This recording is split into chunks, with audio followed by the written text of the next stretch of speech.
আজি আপোনালোকে জানে গোটেই অসমত পঞ্চায়ত নিৰ্বাচন চলি আছে আৰু পঞ্চায়ত নিৰ্বাচনৰ আপোনাৰ আগতীয়াকৈ ৰিজাল্ট ওলাইছে ৩৬টা জিলা পৰিষদে আৰু ৩৪টা ভাৰতীয় জনতা পাৰ্টি দলে লাভ কৰিছে আৰু 2টা অসম গণ পৰিষদে লাভ কৰিছে আৰু সেইকাৰণে আমি দক্ষিণ কামৰূপ জিলাটো আমি NDA হিচাপে নিৰ্বাচনত অৱতীৰ্ণ হৈছোঁ। ইয়াতে ভাৰতীয় জনতা পাৰ্টি আৰু অসম গণ পৰিষদ মিলি আমি ইয়াতে নিৰ্বাচনত অৱতীৰ্ণ হৈছোঁ। আমি অকণমান আগতে গৰৈমাৰী অঞ্চলত আমি নিৰ্বাচনী সভা অনুষ্ঠিত কৰিছোঁ, তাতেও NDA তাতেও আমি ৰাইজক আহ্বান জনাইছোঁ ৰাজহুৱা সভাত যে চাওক ভাৰতবৰ্ষ স্বাধীন হোৱাৰ পিছৰ পৰা আপোনালোকে কংগ্ৰেছক ভোট দিলে, এইবাৰ আপোনালোকে ভাৰতীয় জনতা পাৰ্টি NDAৰ লগত থাকক। ডাবুল ইঞ্জিনৰ চৰকাৰ আছে, দিল্লীত আমাৰ চৰকাৰ, অসমত আমাৰ চৰকাৰ আৰু পঞ্চায়ততো আমাৰ চৰকাৰ হ'বলৈ গৈ আছে ট্ৰিপল ইঞ্জিনৰ চৰকাৰ।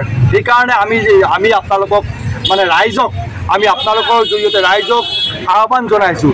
আমাৰ পাৰ্টি আমাৰ ভাৰতীয় জনতা পাৰ্টি দলৰ পাৰ্টি হামিদা বাইদেউ আৰু আমাৰ পাৰ্টি আমাৰ মহিবুল হক ডাঙৰীয়াক বা আমাৰ যিখিনি পাৰ্টিটো আছে প্ৰত্যেককে আমাৰ NDA পাৰ্টিখিনিক একবাৰ জয়যুক্ত কৰক। আৰু আপোনালোকে গম পায় সঁচা কথা, আজি এগৰাকী কংগ্ৰেছৰ পাৰ্টীয়ে জিলা পৰিষদত টিকট পোৱাৰ কাৰণে 20ৰ পৰা 25 লাখ টকা দিছে জিলা পৰিষদৰ, আৰু আঞ্চলিক পঞ্চায়তৰ টিকট পোৱাৰ কাৰণে 8 লাখ 10 লাখলৈ টকা দিছে। কিন্তু ভাৰতীয় জনতা পাৰ্টি বা NDA বা আমাৰ অসম গণ পৰিষদৰ পাৰ্টিত্ব লাভৰ কাৰণে ক'তো 1 টকাও দিব লগা হোৱা নাই।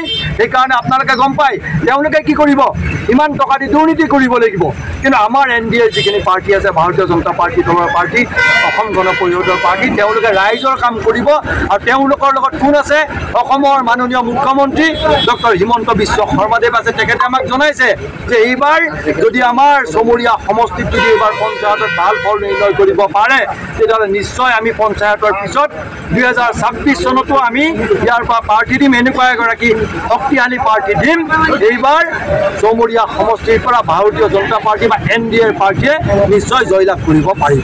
হয় দাদা, এতিয়া আজিৰ তাৰিখত আমি যিবিলাক সভা সমিতি কৰি আছোঁ, তাতে সংখ্যালঘু ৰাইজেও জনাইছে যে আমি ইমান বছৰ কংগ্ৰেছৰ লগত আছোঁ, আমি ইমান বছৰ UDFৰ লগত আছোঁ, এতিয়া কিন্তু নাই।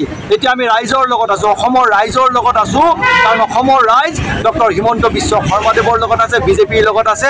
আমি জানো যে এইবাৰ কংগ্ৰেছৰ অস্তিত্ব শূন্য হৈ গৈছে। সেইকাৰণে আমি এইবাৰ মানে ডাবুল ইঞ্জিনৰ চৰকাৰৰ লগত আছোঁ।